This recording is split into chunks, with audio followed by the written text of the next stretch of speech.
5 আগস্টের পর দেশ থেকে একে একে পালিয়ে যেতে থাকে ফ্যাসিস্ট সরকারের শীর্ষ নেতাকর্মীরা। সম্প্রতি গণমাধ্যমে প্রকাশ পায় একটি ভিডিও, যাতে দেখা যায় সাবেক স্বরাষ্ট্রমন্ত্রী আসাদুজ্জামান খান কামাল সহ বেশ কয়েকজনকে। এর আগে বেলজিয়ামে দেখা মেলে সাবেক পররাষ্ট্রমন্ত্রী হাসান মাহমুদের। তবে তারা বৈধ উপায়ে দেশ ছাড়েননি বলে জানায় গোয়েন্দা সংস্থাগুলো।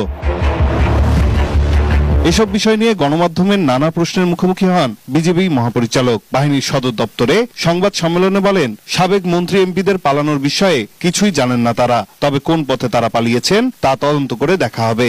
কোন দিক দিয়ে গেল সেই তথ্যটুকু যখন জানতে পারবো, যে কোন সীমান্ত দিয়ে গেল, অবশ্যই আমরা তদন্ত করব। সেই সীমান্তের বিওপি, সেই সীমান্তটুকু কোন বিওপির আওতাভুক্ত ছিল, অবশ্যই করব। বিজিবি মহাপরিচালক বলেন, দেশ ছেড়ে কেউ পালানোর চেষ্টা করলে তারা যে অর্থ দিতে চায় তার দ্বিগুণ অর্থ তথ্যদাতাকে দেয়া হবে।